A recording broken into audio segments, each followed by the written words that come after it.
Traveler, you must tell us what we can do! Oh dear. How can we stop the probes from destroying all life in the galaxy? Well, to begin with, if I were you, I'd sue the Melnomay. Sorry, the Melnomay made us agree to a formal waiver of damages in case something like this happened. I don't suppose you have some kind of mega self-destruct code or something? Why yes, there is! You're a genius, Traveler! Why didn't we remember that? Oh, there's a problem though. How are we going to transmit the code? Well, while we ponder that problem, at least we can give you the code sequence. That way, if you run into a probe, you can destroy it without getting shot at. Excellent. Very, very useful. Anyway, let's also about them. Exactly how long is a drawn? The drawn is our primary unit of time. It lasts for an interval equivalent to 4 million rotations of our planet. A drawn is subdivided into 2,000 dranasa. Now please, our turn! Will you tell us about yourselves? Okay, fine. What about what equivalent information can you give? Okay, well let's say, start with the first one. Most of us come from a large rocky world called Earth.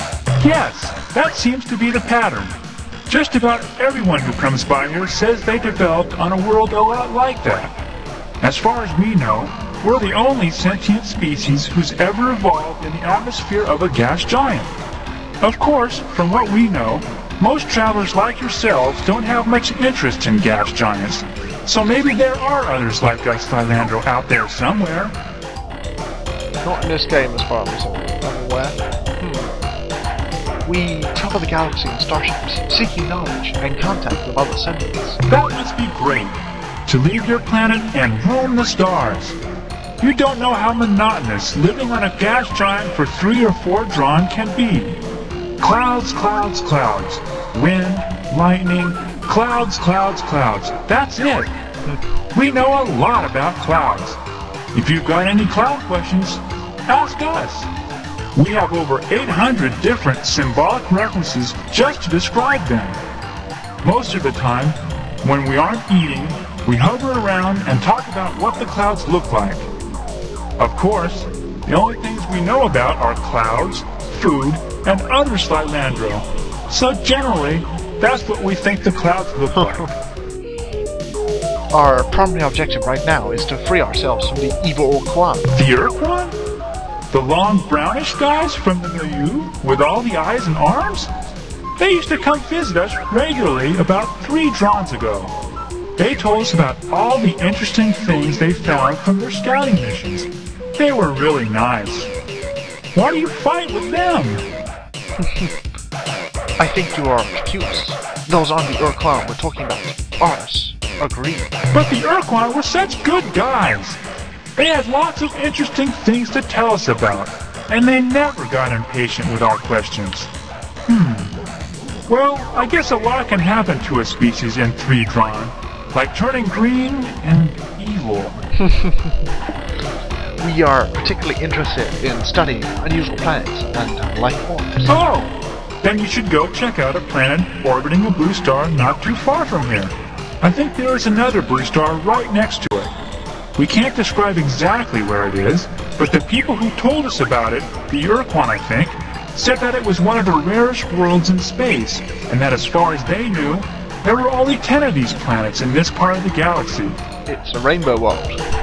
That's enough about us for now. Okay, but please, can we talk about you some more later? Fine. Tell me about the other races who have visited you over the years. Years? Oh, you mean drawn. Well, let's see. There was the Melnomay just a few rotations back. Then we go all the way back over 3 drawn ago to the Urquan and the other milieu guys. The Yuli and the Draw, I think. Milieu? What is the milieu, and who are the Yuli and the Draw? Let me remember. That was a long, long time ago. I was only at Nymph then. Oh yes, that's it. The Sentient Milieu was a cooperative association of sentient alien species. The Yuli, the Draw, the Taelo, the Mailmen, the Foz, and the Iroquois, who lived across a wide section of the galaxy. They talked with us fairly frequently for almost half a drawn. Then suddenly, the visit stopped, and we haven't heard from them since. Were there any other visitors here besides the Nonome and Blue races? Yes, there was another race, a highly sophisticated species of shaggy giants who made repeated trips to our world over a period of several drawn. They even installed a broadcasting satellite in orbit around our world, which let us talk with them whenever we wanted. They were called I'm sorry, I can't remember their names. It was a long time ago. Yes. Yao, that sounds like the precursors. What else can you tell me about this race? I wish I knew more of the information you seek, Traveler. But we last saw the Shaggy Ones just over 39 drawn ago, wow. And very little from that era has remained intact in our history chants. Hold on a minute. Let me consult with Associates Joyce Lifting and Solid Plumbing. Joyce Lifting, who has a better memory than I, recalls that the Shaggy Ones were described as being worried. They were always hurrying from place to place, seeking knowledge as though they were in a desperate search for some important secret, some answer to a question that they never shared with us. Solon Plummet remembers that the last time the Shaggy Ones visited our world, they came aboard a great circular starship, one even larger than your own. They had discovered their answer and were leaving to go somewhere, and they didn't tell us exactly where somewhere was. This is extremely important to us. Don't you know any more? No, I have told you. One moment. Joyce Lifting transmits. Joyce Lifting has remembered something else, though it does not relate to the Shaggy One's question, answer, or departure destination. What my associate communicates is the description of a set of 10 worlds, unlike all others. The Shaggy Ones either discovered these planets, or, this is garbled, assembled them? We were told the planets were, again this is confusing, organized in some pattern which in some way alluded to the Shaggy One's ultimate fate. One of the worlds was described as orbiting one of a pair of blue stars not far from here. Another of these worlds circled a large white sun. That is all we can remember. Right, and you can use those tidbits to find two of them. Pardon me, but who exactly are you again? We know now, but what are those glowy bits inside of you? Oh my! I forgot! You creatures see in the visual range, and can see our...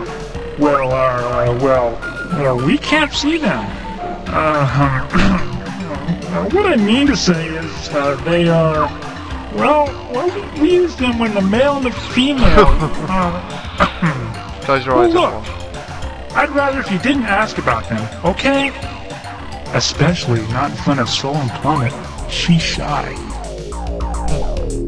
I said,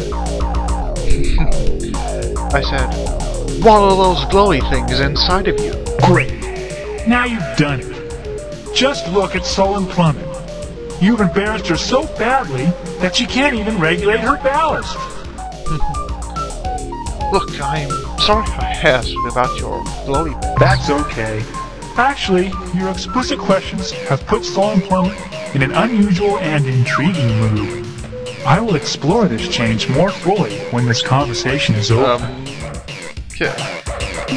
We can ask about that, find out a bit more about the culture, but I'm going to save that because we're going to return to these guys. Anyway, goodbye, Slylander or gas bags. Goodbye, human fluid sack. Appropriate response. And away we go. Away we go, yep, slowly. Semi-slowly. Right, now we got to confront the guys chasing us.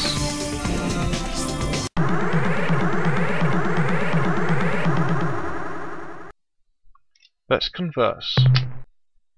We bring greetings from a friendly species. They live right next door. Transmit destruct sequence. Engage in self-destruction circuitry. And there we have it. 553 resources.